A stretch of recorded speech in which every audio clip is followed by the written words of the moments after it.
Hi, and welcome to our webinar series on reversing type 2 diabetes.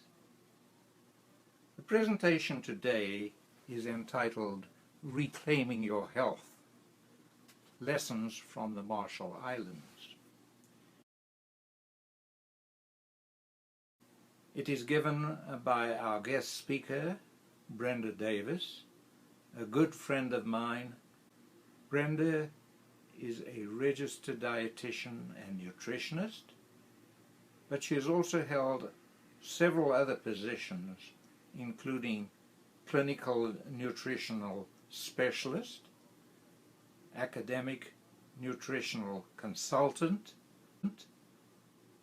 and at the time this talk was being prepared, she was working with me as the lead nutritionist and dietitian in the Diabetes Intervention Project, sponsored by Loma Linda University, Canvasback Mission, and funded by the US government, and which continues to be conducted in the Marshall Islands as we speak. Well, I first became acquainted with Brenda while attending a scientific meeting in Vancouver, Canada in 2004. Brenda was the keynote speaker at that meeting, and she gave us several other good talks, all related to type 2 diabetes, a subject in which I have a major long research interest. At that time, of course, I purchased her book entitled Defeating Diabetes. This was co-authored by Brenda and the well-known Barnard. I found that Brenda had authored several other related books, including Becoming Vegan, The New Becoming Vegetarian,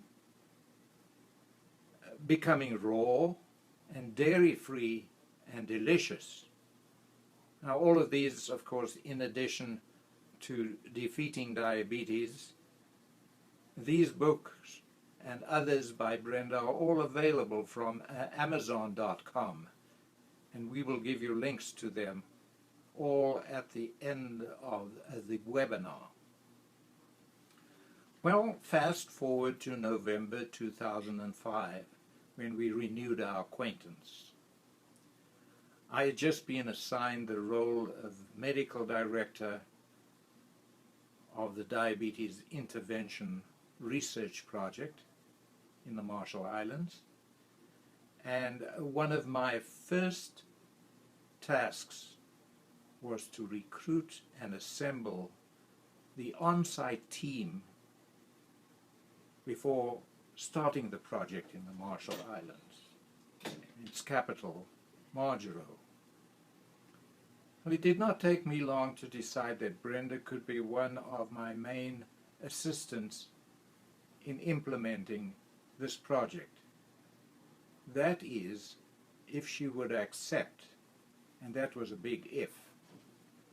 After a few long-distance phone calls over the next 2 weeks, Brenda became increasingly excited, but she had a long list of reasons why it would just not be possible. And then, to my surprise and our delight, Brenda accepted the position of lead nutritionist and dietitian. Within just a few weeks, accompanied by her 19-year-old son Corey, her husband Paul, Brenda and I were on our way, together with the rest of the team, on a plane via Hawaii to Guam, and then on to Marjaro, where we spent almost the next year together getting the research project off the ground. Well, I will let Brenda tell you the rest of the story. Ladies and gentlemen, please meet Brenda Davis.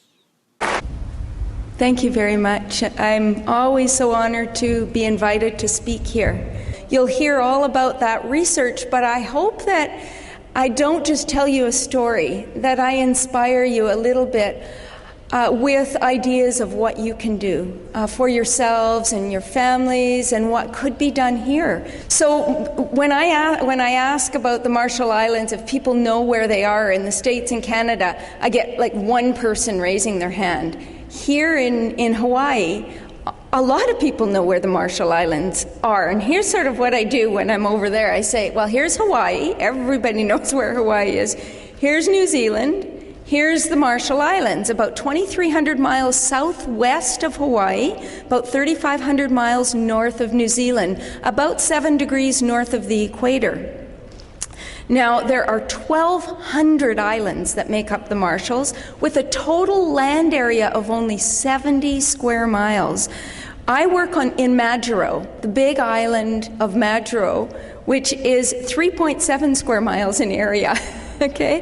It's also 30 miles long, and people at that point, usually their jaw drops because they're trying to figure out how an island could be 3.7 square miles in area and 30 miles long. But it's got a population of 60,000 for the entire country, and half of the people are in Majuro.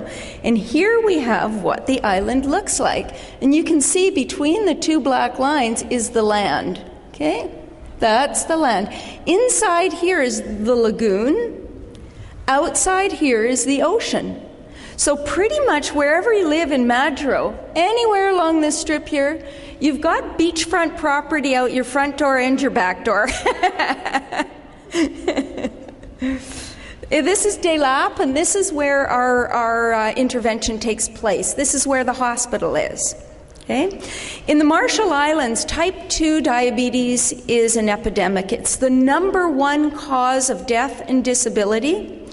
The prevalence is about 30% for everyone 15 years of age plus, and about 50% for anyone 35 years of age plus. And I would guess that for 35 plus, the prevalence of either pre-diabetes or diabetes is closer to 90%.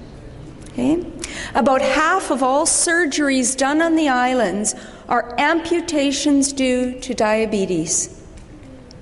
There are no facilities for renal dialysis, so people that get to the point where their kidneys start to fail, which is a typical complication of diabetes, they have very little option unless they have a lot of money and can come to Hawaii. Was diabetes a problem in the past? 60 years ago, diabetes was pretty much unheard of on the Marshall Islands. People were slim, physically active, and they lived off the land. So what did the traditional diet look like? Well, basically you have whatever they could get from the sea, fish and other seafood, coconut, whatever plants grew on the island. They had coconut, they had breadfruit, paley leaves and other green leaves, bananas, and pandanus up here, which most of you might be familiar with. So people say, well, what went wrong? How do we get from people that are living off the land 60 years ago that had absolutely no diabetes to 50% plus of adults having 35 years of age and older having diabetes? What happened? And I have this picture of an atomic bomb blast saying something, it kind of symbolic of something big happened. But this also, for those of you that know the history of the Marshall Islands, it actually was atomic bomb testing grounds for many, many years. And this island in the foreground here is one of the Marshall Islands. And many people in the Marshall Islands believe that diabetes is very simply a product of the radiation. Perhaps somewhat indirectly that's true, because one of the things that happened after the bombing was that people were displaced to small islands and couldn't get enough food to eat. And so food packages were sent to the people, and a lot of what was contained in the packages were non-perishables like Spam and white rice. And I think that started some of the changes that are responsible for the diabetes epidemic we see today. Of course, the lifestyles have changed considerably in 60 years. Now we see a number of bars and we see lots of stores and cars and all kinds of restaurants serving steak and cheeseburgers and so forth. And we also see a lot of changes in things are being shipped into the island, and they're not quite as biodegradable as the things that used to be discarded, if you know what I mean. But I want to just walk you through this. In the corner here is a picture of a little girl, and this is actually breakfast. It's a popsicle and a soda pop. And unfortunately, the favorite breakfast of a lot of children is ramen noodles with Kool-Aid powder sprinkled on top.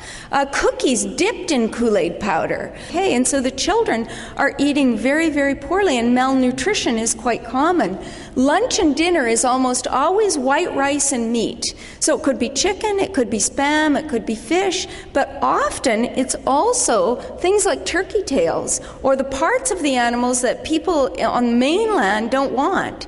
So they take all of the parts that are the parts they do want, and whatever's left over they send to poor countries. This is a very traditional, this was actually a funeral meal, but it's a very traditional celebration meal as well. White rice and chicken, white bread ham sandwich, a donut, and some soda biscuits.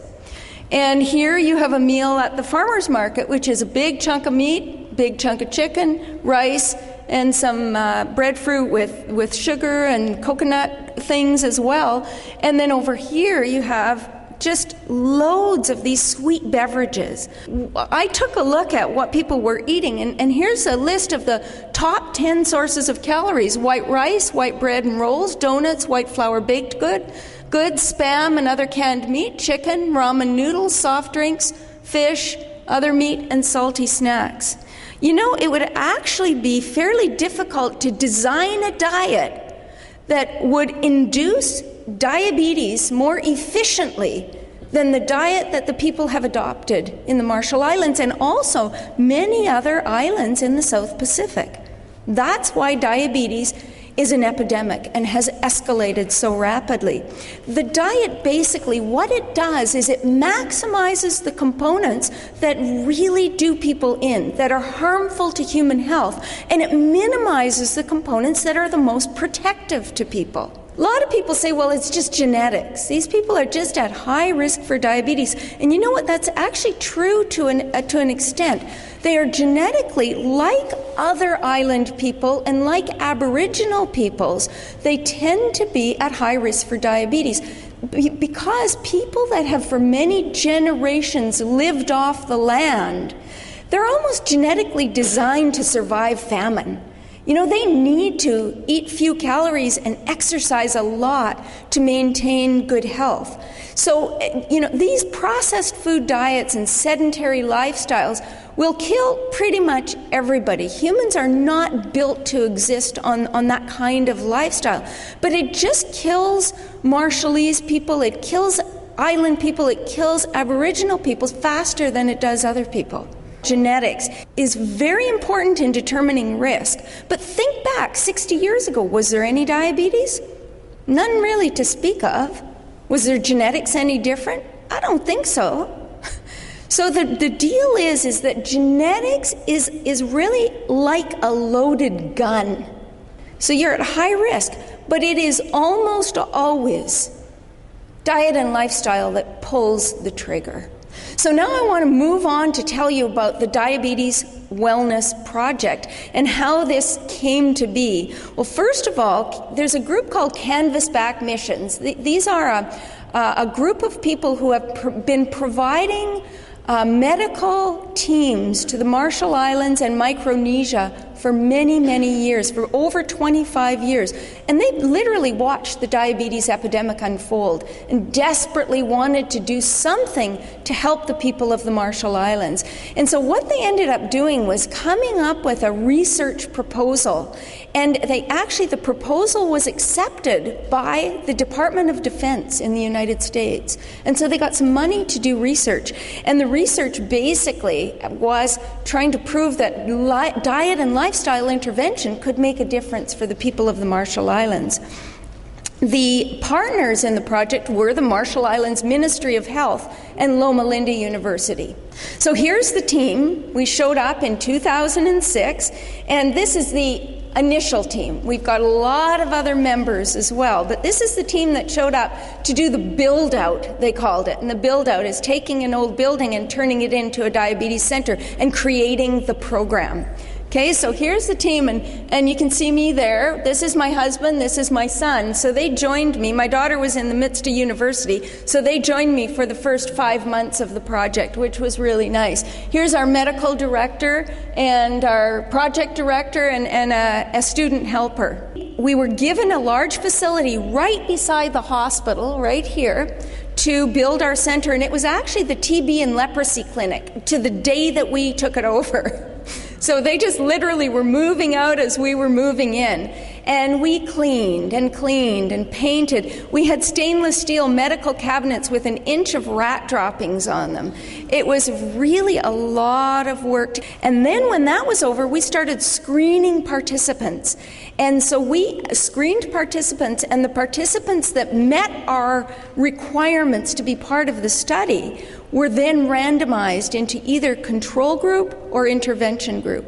Well, you can imagine people that wanted to be part of the program who got put into the control group. What a control group means is you do your usual thing. You get the usual treatment. And so a lot of people were very upset. So what we did was we allowed everyone that was assigned to control group to be part of intervention as soon as they were finished being a control. So everybody got a chance to be part of the intervention. So that worked out very well. Basically, our goal in this project was very simple. We have one goal, and that is to reverse the diabetes epidemic in the Marshall Islands. That's our goal, that's our target, and that's what we plan to do. Step 1, we had to prove that we could do a program that would work for them. Step 2, the program has to be adopted by the Ministry of Health as standard of care. Everybody receives it that becomes diabetic. First of all, I should tell you, the program began as a 6-month program. What we found is that it worked better as a 3-month program, but more intensive. So now it's a 3-month intensive program. Weeks 1, 2, 4, and 6, people are with us for 4 days a week, 6 hours a day. Weeks 3, 5, 7, and 8, they're with us twice a week for about 5 hours a day. And weeks 9 to 12, which is month 3, they're with us once a week for 5 hours a day when they're with us. So here's what the intensive schedule looks like. Okay, people, actually what we do for the intensive phase, for those 4 weeks of intensive, we give them 3 meals a day. Okay, so we teach them exactly what they should be eating, but we actually give them breakfast to bring home. So the way that they do it is they do a walk first thing in the morning, then they do what we call a finger stick, which is just you poke your finger, get a little drop of blood, and see what your blood sugar is. Okay, so it's a blood sugar test. And then they have breakfast, which we've given them. Then they come to the clinic. All of what you see in green is at the clinic. Okay, so from 12 to 1, they have lunch at the clinic, and then from 3 to 8:15, they come back to the clinic. So they're actually able to work some during the day. Their work day is cut a little short, but they come at 3 o'clock and they do an exercise class, they do a cooking class, they do a walk, they do a lecture, and all throughout that, they're getting their fingers poked. So they're getting a lot of blood sugar testing done. Okay, so it's quite intensive. Now, the goal of the diet, again, is very, very simple. We want to overcome insulin resistance and restore insulin sensitivity. Type 2 diabetes is a disease of insulin resistance. Okay? Type 1 diabetes is a disease where the cells that make insulin stop working. Okay? And so you need to inject insulin because you're not making it. Type 2 diabetes, you're making plenty of insulin, at least for a long, long time after you're diagnosed. So it's not a problem of not making insulin. It's a problem of insulin not working properly. Okay, so you make plenty of insulin, but your body's resistant to that insulin. Okay, so the first step in type 2 diabetes is insulin resistance. And guess what happens when insulin doesn't do its job? What's its job? It's like a key that opens the doors of your cell to let sugar in so that you can use sugar for energy. If it doesn't do its job, sugar levels start to go up and up.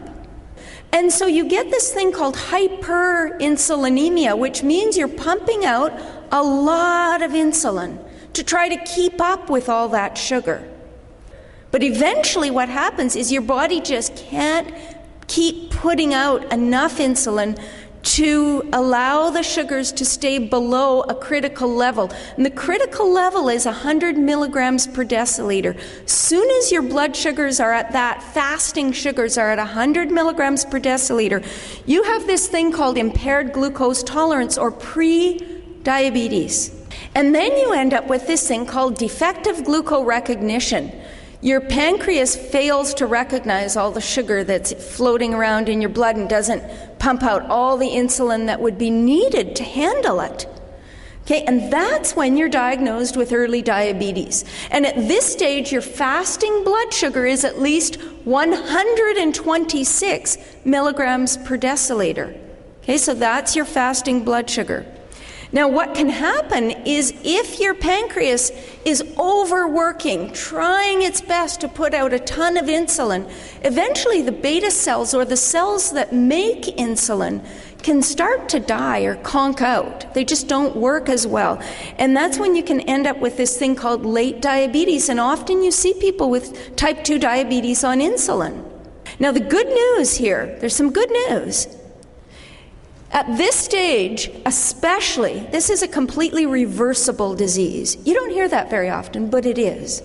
Because all we have to do is restore insulin sensitivity. We need to reduce insulin resistance. And this is a very possible thing to do. We do it all the time. It's not that difficult to do. And then if you do that, you can reverse this whole trend.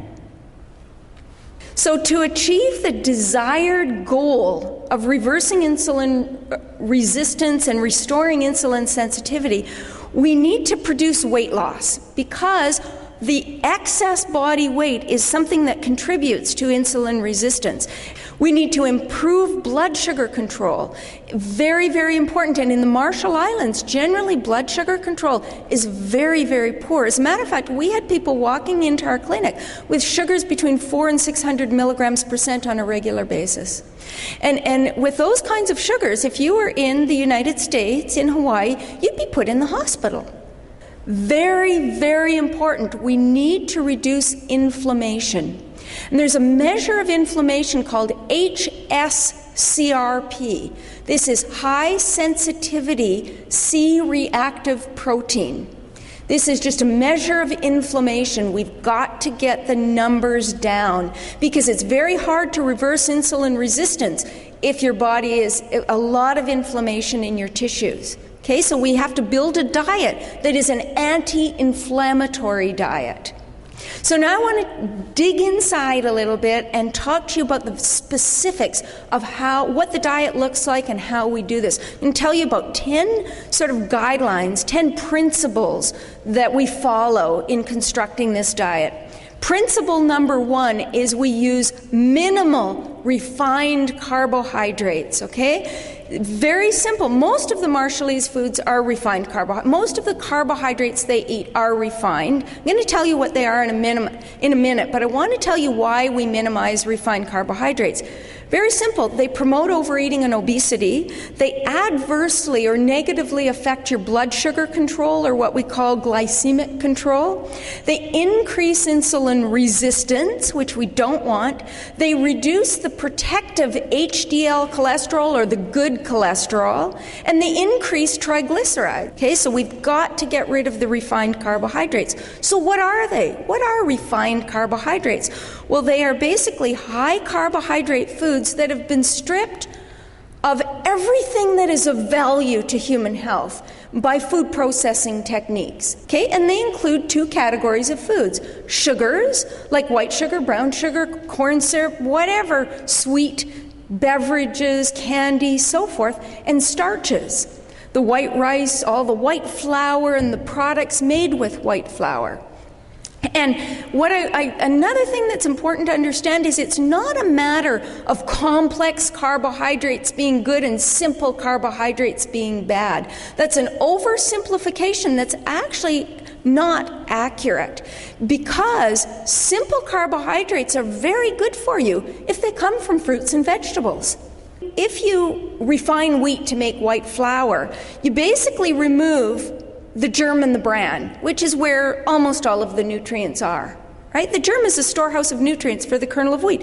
And in the process, you remove 80 to 90% of the fiber, 70 to 80% of the vitamins and minerals, and 95% of the protective phytochemicals. And then what do you do with it? Do you eat the bowl of flour? No. Nobody eats a bowl of flour. What do you do first before you eat the flour? You add shortening and sugar and salt, and if you're doing it in a sort of food manufacturing factory, you add preservatives and chemicals. You add a bunch of stuff that is actually very harmful to human health. So not only do you strip the food of all of the good stuff, you add a bunch of bad stuff first before you eat it. It's impossible to build a diet that supports and sustains human health when you've removed all of the goodness from it first and added a bunch of things that are harmful to you. You can't do it. So we can't build a diet on refined carbohydrates and expect to prevent disease on that kind of diet. It just doesn't happen. Unrefined carbohydrates come from vegetables and fruits and grains and legumes and nuts and seeds. They come from whole foods, and they're packaged with fiber and vitamins and minerals and phytochemicals and antioxidants and things that protect your health. When you have a disease, it's kind of like your house is on fire, and you really don't want to be pouring gasoline on the fire. When you eat foods that are harmful to you, it's like pouring gasoline on the fire. You cannot reverse insulin resistance when you do that. You cannot reverse disease when you do that. If you look around the world, wherever people are eating processed, refined carbohydrates, they do very poorly. The second important point is we need the diet to help us with our blood sugar control. Remember we mentioned that? That means we need it to have a low glycemic load. And what does glycemic load mean? It means how a food will impact your blood sugar. Okay? And so we want it to have we want blood sugar to be evened out. We don't want to have these great big spikes in blood sugar. And so our focus is on low glycemic index foods like non-starchy vegetables and beans. So a lot of our meals are bean and non-starchy veggie based, like for example, bean and vegetable stews. Those kinds of things are very popular, or a big raw salad bar with things that are sprinkled on top, often legumes and all sorts of nuts and seeds and things like that. So we limit the serving sizes. So for example, if we serve barley or brown rice, we dish out a half a cup serving.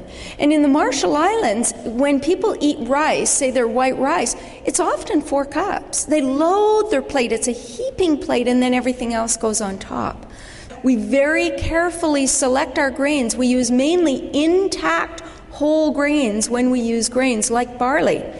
We minimize the use of ground grains. Do you know what I mean when I say ground grains? Flours. Okay, because when you grind a grain, you increase the surface area so much that it gets absorbed into the bloodstream very, very quickly. So, and the other grain we eliminate is puffed grains. Again, they dissolve just like sugar or high fructose corn syrup water. They just dissolve and are absorbed into the bloodstream very quickly. You have to remember, when you puff a grain, you puffed wheat or puffed rice, a lot of people look at them, these are really whole grains, but look at the processing that's been done. 1,500 pounds of pressure to get a grain to puff. You lose a lot of nutrients in that process, and then they just dissolve and get absorbed very, very quickly. So those of you that look at brown rice cakes as the ultimate health food, not so. It's absolutely not. Yes, it's low in fat. Yes, it's low in calories. No, it's not a health food. We emphasize the lowest glycemic index grains like barley, which has a glycemic index of 25 or 26, relative to rice, which has a glycemic index of 55. Now, the rice that is used in the Marshall Islands has a glycemic index of 83. Calrose white rice, sticky rice. Guess what the glycemic index of sugar is? 68. Okay, so bad news. A lot of people come in and say, oh, all they have to do is replace their white rice with brown rice. Well, guess what the glycemic index of Calrose brown rice is? 87. People go, pardon? How can that possibly be? Well, it just happens that the glycemic index of rice has more to do with the type of starch it contains than with the amount of fiber it contains. It's the amount of amylose versus amylopectin in the rice that makes all the difference. So what we need to do is go to a lower glycemic index rice. And I won't go into that anymore, but if people are interested in that, please go to, there's a website called David Mendoza's Glycemic Index, Glycemic Load. He has the biggest list you've ever seen in specific types of rice. And you can find a decent low glycemic index rice in that list. So what is the glycemic index anyway? It's just a numerical system that tells us how food will affect our blood sugar after we eat it. Okay? And what it does is it looks at 50 grams of, so you need 50 grams of carbohydrate from a certain food, and then you watch the blood sugar for 2 or 3 hours after you eat it. So the deal is with this glycemic index is that there are some foods that it's actually hard to eat 50 grams of carbohydrate from that food because they're so low in carbohydrates. So celery, you know, very, very low calories. You'd have to eat, I don't know how many heads of celery to get 50 grams of carbohydrate. A lot. and so the glycemic index isn't always the most perfect index for measuring blood sugar because of that. So that's why we talk about glycemic load, and I'll explain that in a second. But anyway, with glycemic index, foods are compared with glucose, which has a glycemic index of 100. So this just shows you the glycemic index of some foods, and I know I don't have time to go into this in detail, but just to show you one thing here, pasta, 35 to 45, bread, 70. It doesn't matter if it's brown bread or white bread. What matters is how heavy the bread is. So if you have a really heavy pumpernickel that you have to use a saw to cut, that'll have a much lower glycemic index than a light fluffy brown bread. But you can't look at this list and say, oh boy, chocolate has only a glycemic index of 49 and watermelon has a glycemic index of 72, so I'm going to enjoy chocolate for dessert instead of watermelon. Okay, you've got to look at, well, how much saturated fat does it have? What are the value? What's the value? How much vitamin A and vitamin C and all the micronutrients? What value does it have for my health? If you look at the glycemic index, it measures the effect of food on blood sugar. The glycemic load does the same thing, except it takes into account the amount of carbohydrate you're eating. Watermelon, for example, has a really high glycemic index. Anything over 70 is a high glycemic index. It's got a glycemic index of 72. But the glycemic load is only 4 because a slice of watermelon has only 6 grams of carbohydrate. So you could eat a big piece of watermelon, and the glycemic load at 4, anything below 10 is a low glycemic index. Check out carrots, same story. They got a glycemic index of 71, but their glycemic load is only 6.4. So you really need to take into account the amount of carbohydrate you're eating and not just look at watermelon saying, well, it's got a high glycemic index, I should never eat it. Now, I just want to very quickly show you this. If you look at all the whole grains, for example, you say, well, which ones are good, which ones are not so good? The very top of the hierarchy, you've got the intact whole grains like barley and oat groats and quinoa, things like that that are intact. There's nothing added, there's nothing taken away. That's the best way to eat a whole grain. Next down would be to break up the whole grains, then to roll them, then to shred them, then to grind them, then to flake them, and then to puff them.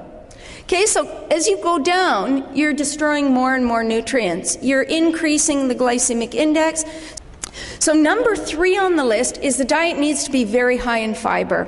35 to 50 grams a day. Fiber is extremely beneficial for people with diabetes. It improves blood sugar control, it improves hyperinsulinemia, it increases satiety or feelings of fullness, it reduces blood cholesterol levels, it improves your gastrointestinal health as well.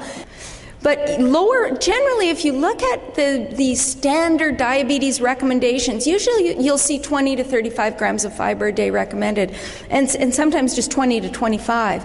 It's not enough. It's not enough to improve blood sugar control. It's not enough to improve hyperinsulinemia. You've got to get above 35 grams a day. And it's also very important to focus on viscous fiber. And viscous fiber is the kind of fiber that if you mix it with water, it becomes gluey. Okay, because it's the viscous fiber that helps with blood sugar control. And so how do we know what's what? Well, basically, if you mix the fiber with water and it's gluey, it's the viscous or soluble fiber. So, for example, oatmeal. If you leave oats at the bottom of your pot for the day, it's really gluey, isn't it? Flax seeds. Mix ground flax with water, it gets really gluey. Mix wheat bran with water, and it just absorbs the water. So it's mostly the other kind of fiber, the non-viscous fiber, or the insoluble fiber in wheat bran. So what we do is we focus on legumes, barley, oats, flax seeds, to try to boost the soluble fiber or the viscous fiber in the diet. If you're going to get to 40, 50 grams of fiber a day, you don't have room for fiber-free foods. Okay, and the fiber-free foods are refined carbs, are very low in fiber, the white rice, white flour foods, and the absolutely fiber-free foods, or zero fiber foods, are meat, poultry, and fish, dairy products, sugar, and oil. And why are animal foods, why are they fiber-free? Well, fiber is actually the material that gives plants their structure. So that's what gives plants their shape and all of that. What gives animals their shape? Bones. No fiber in bones. The diet needs to be lower in fat, but the fat that is consumed needs to support health. Okay? High-fat diets can be problematic for a number of reasons, because fat is 2.5 times more concentrated in calories than sugar or protein. Just a tablespoon of pure fat is 120 calories. So you can overeat very quickly using a lot of oils. It also increases oxidative damage in the body when you're eating a very high-fat diet, and it can contribute to insulin resistance. Total fat, we aim for 20 to 25% of calories, 40 to 50 grams of fat for most people, eating, say, 1,800 to 2,000 calories a day. Most fat that we use, that's where it comes from, whole foods. Why? It's very similar to the flour story. Okay? Flour, you're taking out all the good stuff and you're left with the endosperm, just the starch. Oil, same story. You're removing the oil from a food, and what are you leaving behind? You're leaving the antioxidants, you're leaving the fiber, you're leaving the phytochemicals. We want the diet to be very low in the bad fats. Saturated fats can be bad news because they increase cholesterol, bad cholesterol, and triglycerides. They trigger inflammation. Saturated fats can trigger inflammation. We can't have a lot of inflammation if we want to reverse insulin resistance. They reduce glucose tolerance and insulin sensitivity, and they contribute to narrowing of the blood vessels and kidney disease, all not good things. So we keep the fat to, basically the World Health Organization says 7% or less of calories should come from saturated fat. Our diet's probably closer to 5%, but it needs to be under 7%, which means about 13 grams in a 1,600 calorie diet. Half a can of Spam is 22 grams. Or an ounce of cheese is 9 grams. A glass of whole milk is 8 grams. And if you compare that to plant foods, the saturated fat in most plant foods is very low, with the exception of coconut. So we actually limit coconut oil. We don't use coconut oil, but we do allow for the use of coconut because it's an important traditional food. We encourage the use of the lower fat coconut products like the ewe and the young coconut meat and so forth. No trans fatty acids. We eliminate trans fatty acids completely.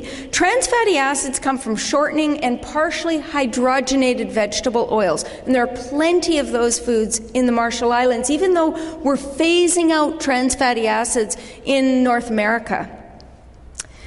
Basically, the reasons why we don't want trans fatty acids is they get incorporated into our cell membranes.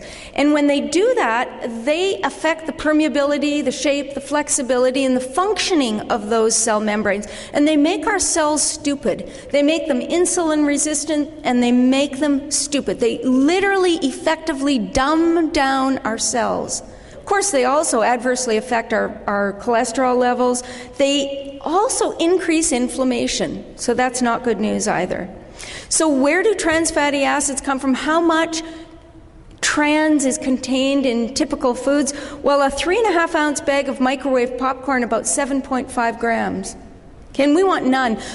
About 5 grams in a medium order of fries, 3.8 grams in one donut, 3.7 in 1 tablespoon of shortening. You can see you can go over the top pretty quickly. You've got to get rid of these products. And also, just to know that in the United States, if a product contains 0.5 grams of trans fatty acids per serving, it can be labeled trans-free. So we need to make sure there's enough omega-3 fatty acids, because omega-3s actually improve the fluidity of cell membranes, increasing their sensitivity to insulin. So this is important. So we include plant sources of omega-3s like flax seeds and walnuts. At least 3 grams of omega-3s in the daily diet, and we provide that in our program with flax seeds and walnuts. We need the diet to be very high in phytochemicals and antioxidants. Okay, and the reason being that people with diabetes tend to have very low levels of antioxidants.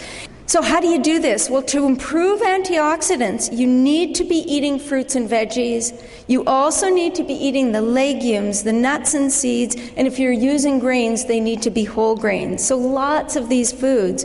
A lot of people say, well, can't I just use supplements? And the answer is, please don't do that. Well, first of all, people in the Marshall Islands can't afford those kinds of supplements.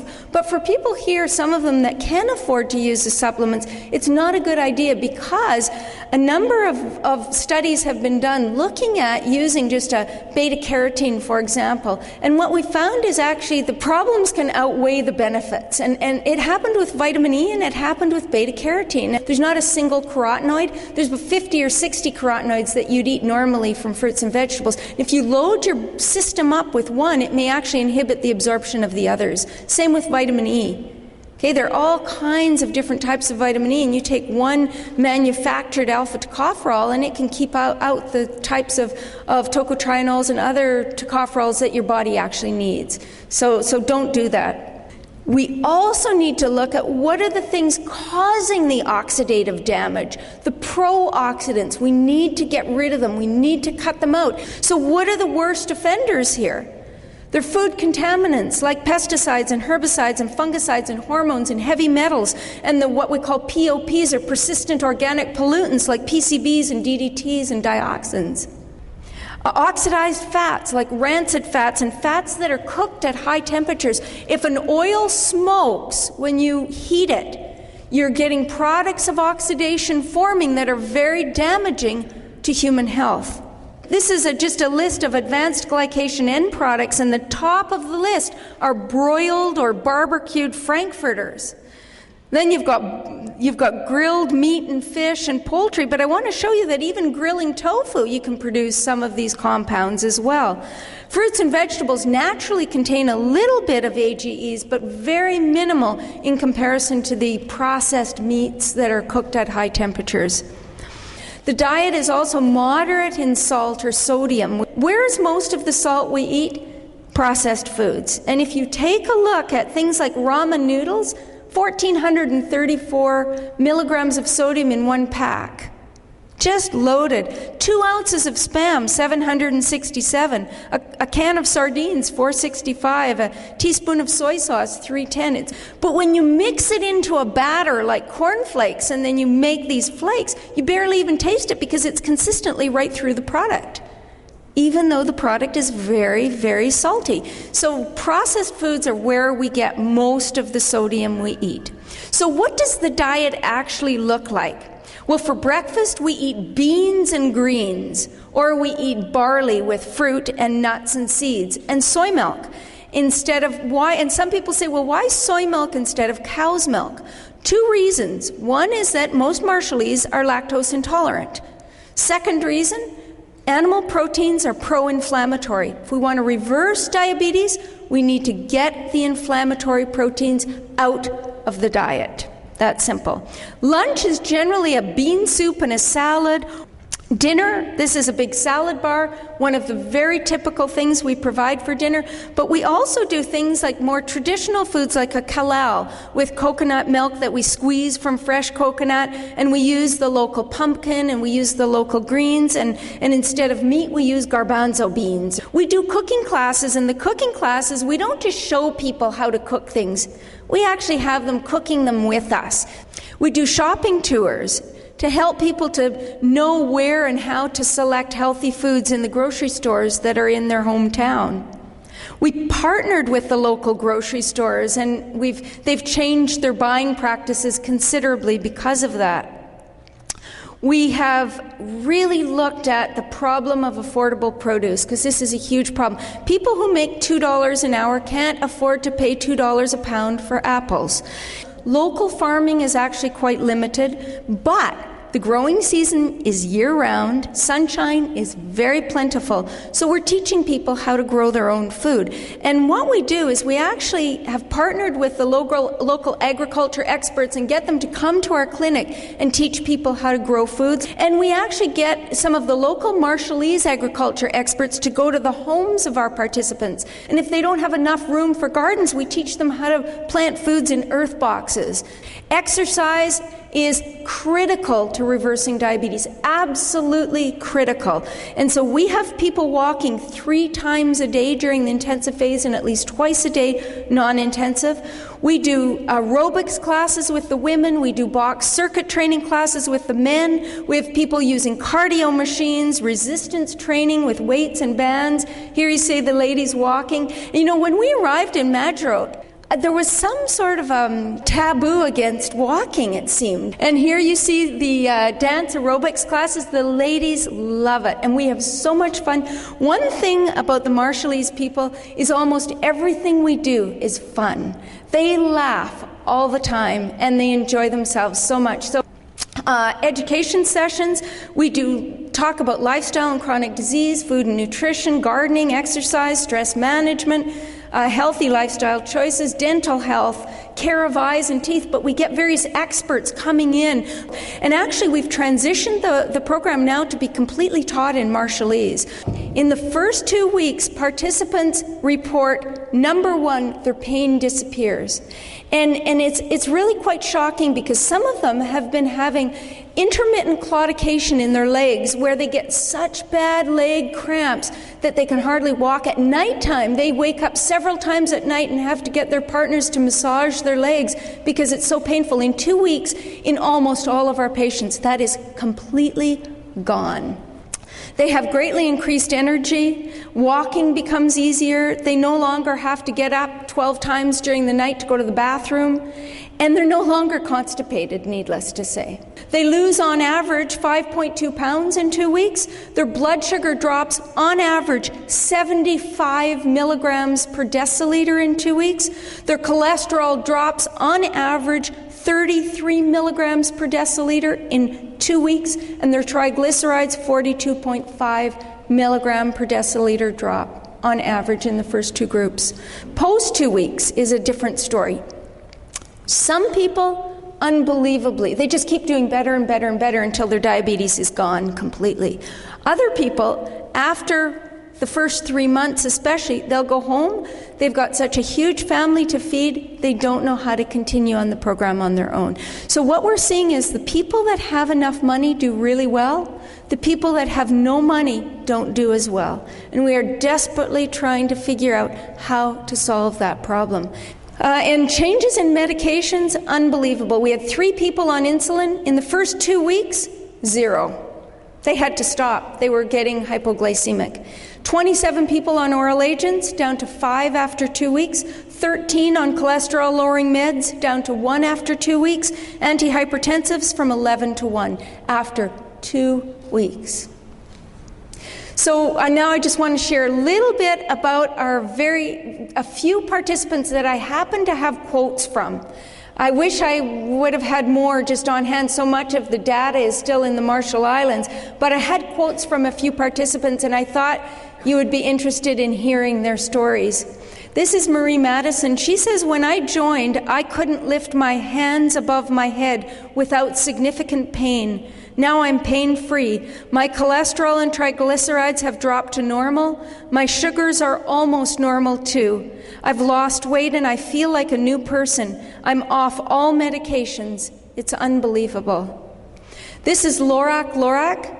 He said, my pilot's medical certificate was denied when I was diagnosed with type 2 diabetes. I'm 38 years old. I was devastated as this certificate is necessary for my work as a pilot. I heard about the diabetes wellness program and became a participant. I completely changed my diet and began a daily exercise program. Upon my last physical checkup, I was told that I'm fully recovered and my pilot's medical certificate was approved. My fasting sugar is below 90 milligrams per deciliter. I no longer have diabetes. I have my career and my life back. And this is Tinar Kiona. Tinar said, when I joined the program, I was very skeptical. That's an understatement. She was our most skeptical of all. She just didn't believe this could work. She believed it was radiation and this could not work. But very quickly, I started to feel better. The cramps in my legs disappeared, and I no longer had to get up during the night to go to the bathroom. My sugars kept dropping and are now normal without any medication. My last lab test showed I'm no longer diabetic. People can hardly believe what has happened to me. Tinar's A1C went from, I believe it was 8.8 to 5.6. And A1C is a sort of a 3-month measure of blood sugar control. Anything under 7 is considered excellent. Anything under 6, you're really not diabetic if you're not on medication. So her fasting sugar is below 90 now. She's not diabetic anymore. And finally, this is Morrison. He said, I was diagnosed with diabetes in 1994. I had to take pills every day. My weight kept going up, as did my blood glucose level. I joined the diabetes wellness program and I feel great now. I have no more pain, no more sleepless nights, no more cravings for unhealthy food. I have a whole different outlook on what I put into my body. I pray that the diabetes wellness program will continue until all people with diabetes feel as well as I do. He says, I'm 57 years old, but I feel like I'm 18. You know, the people of the Marshall Islands are actually the pioneers of the Pacific. The participants in the program are providing hope to people amid, I think, a deep sense of hopelessness. Especially for many years, diabetes was always seen as a rapid downhill escalation in health, from diagnosis to getting limbs cut off to dying. And they had never actually witnessed people actually getting better with diabetes. They have managed to overcome what would be seemingly insurmountable mountains of Spam and donuts and ramen noodles and cola. Unbelievable. They've put together low-cost, healthy meals despite the high cost and poor quality of the produce, despite the lack of kitchen implements and appliances. And some people say to me, could it work at home? And all I can say is, if there's hope in the Marshall Islands, considering the barriers that they face, there's got to be hope for the rest of the world. You know, it's really important for people to understand that we have a very large, convincing body of evidence that suggests that the very diseases that are filling our doctors' offices, our hospital beds, and our graveyards are lifestyle-induced. It is estimated that up to 90% of heart disease and type 2 diabetes and 60 to 70% of cancers are entirely preventable. There's also a very large and convincing body of evidence that suggests that diet and lifestyle intervention is the safest, most economical, and effective way of treating these diseases once they do occur. There are no medications, there are no surgeries that can effectively reverse lifestyle-induced diseases because they don't get to the root of the problem. The only thing that has ever reversed lifestyle-induced diseases is profound lifestyle changes. And 5% is not enough.